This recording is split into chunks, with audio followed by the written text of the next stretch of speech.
We'll begin with the religion and ritual music of what we'll call shamanism, although it has dozens of different names and permutations based upon culture, continent, and ethnicity.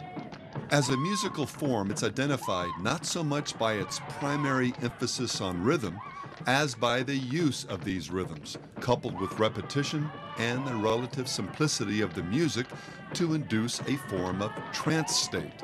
Shamanistic music, in turn, purposely uses these states of altered consciousness, often enhanced by the use of drugs, to dissolve inhibitions and tap into primal energies. Heightened sensuality, boldness, resistance to physical and psychic pain, and contact with spirits are among the intended byproducts of the performance.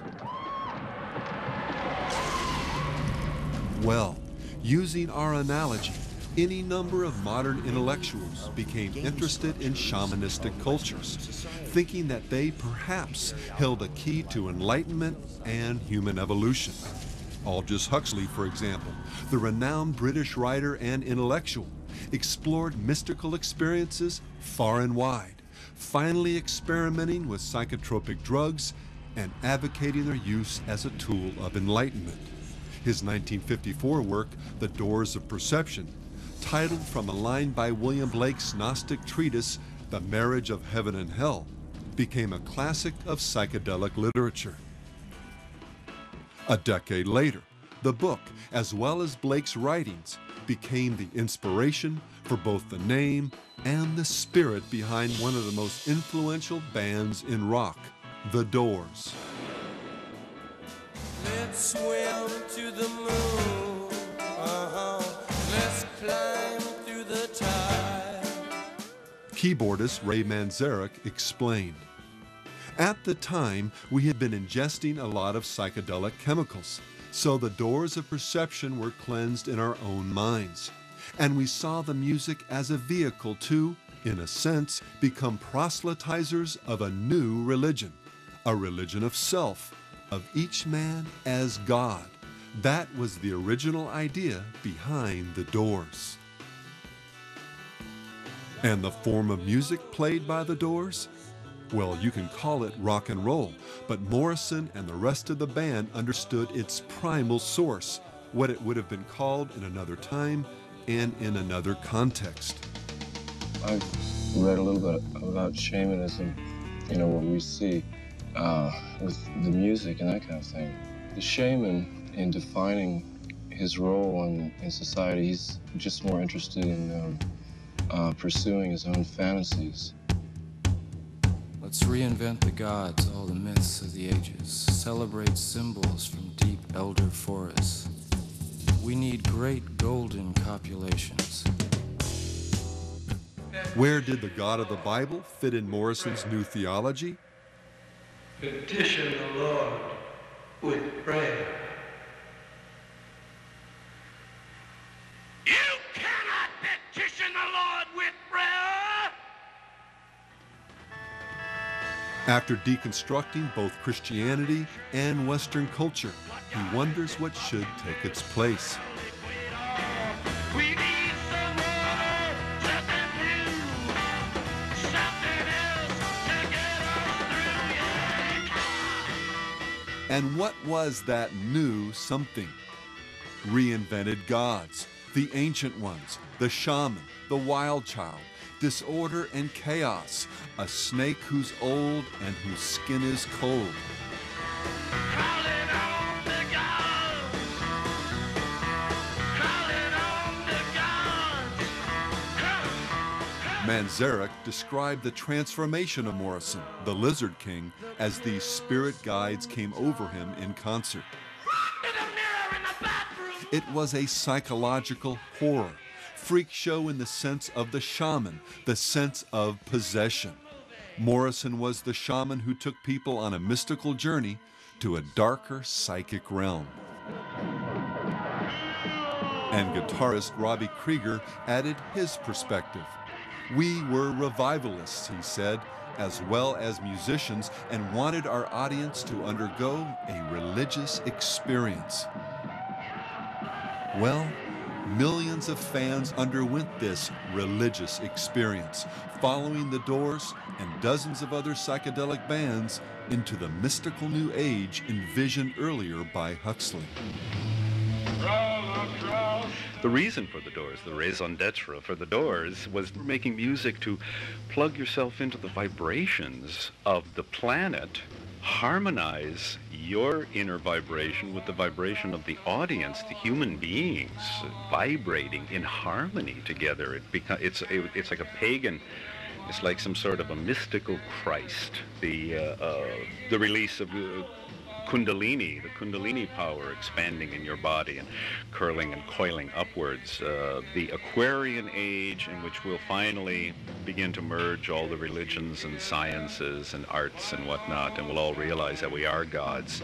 Jim Morrison was a god to himself. I'm a god unto myself. We are all gods unto ourselves. So to put it outside of yourself is is a false messiah. That's a messianic. That's the end of 2,000 years of the culture and the religion that we're involved in now.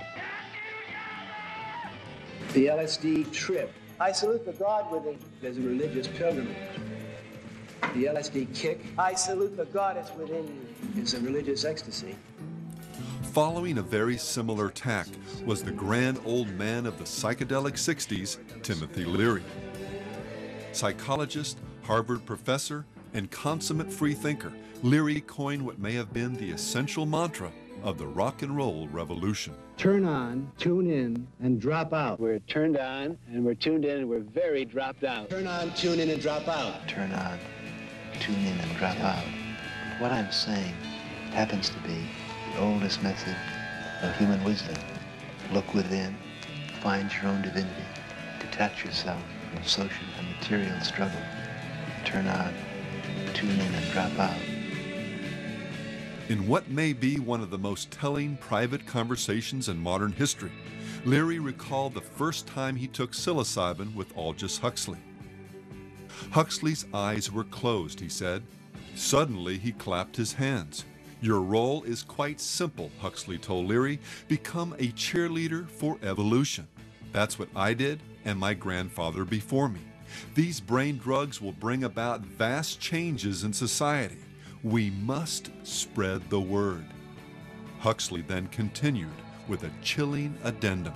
The obstacle to this evolution, Timothy, is the Bible. Leary, like Huxley, spent his life as a cheerleader for evolution, tearing down the foundations of Christendom and erecting in its place a syncretistic blend of Eastern religion, shamanism, and a do-it-yourself, drug-fueled enlightenment. Our Father, who art in cellular heaven within, hallowed be thy name, from whose loins we have sprung. And a primary tool for advancing this New Age gospel? You got it, rock and roll. One pill makes you larger. Speaking of the psychedelic bands that dotted the 60s landscape, groups that increasingly embraced his occult views, Leary declared, I rejoice to see our culture being taken over by joyful young messiahs who dispel our fears and charm us back into the pagan dance of harmony. In an essay Leary wrote at the time, he actually spoke of God becoming incarnate in a particular band. He or she, he said, has come back as the four-sided Mandela, the Beatles, the means by which to spread the new gospel, music, the sacrament, drugs. And in what became the virtual model for our opening vignette, John Lennon became so enamored with Leary's thought and practice, he used his translation of the Tibetan Book of the Dead in the lyrics for the 1966 release, Tomorrow Never Knows. Turn off your mind, relax and float downstream. It is not dying. Observing the impact of both this song and, a year later, the groundbreaking Sgt. Pepper's Lonely Hearts Club Band album, Leary once again extolled the power of music to effect social change by sparking a form of religious awakening. First, Leary said, you started with rock and roll, and then you add psychedelic drugs. Millions of kids turned on pharmacologically, listening to stoned-out electronic music designed specifically for the suggestible, psychedelicized nervous system by stoned-out, long-haired minstrels. This combination of electrical pharmacological expansion is the most powerful brainwashing device our planet has ever known, an instrument for evangelic education, propaganda that few people over the age of 30 can comprehend. They're laying down a new revelation, the journey to the East. And the East is precisely where the brainwashed multitudes found themselves. The Beatles, the Stones, and the Beach Boys, among many other rock stars, followed the same trajectory described by George Harrison. When I was younger, with the after effects of the LSD that opened something up inside me in 1966, a flood of other thoughts came into my head, which led me to the yogis. Having embraced Krishna consciousness, Harrison purposely used his music, as Leary described it, for evangelic education. In a 1982 interview with the ex-Beatle, Vedic scholar Mukunda Goswami observed, I don't think it's possible to calculate just how many people were turned on to Krishna consciousness by your song, My Sweet Lord. My sweet Lord.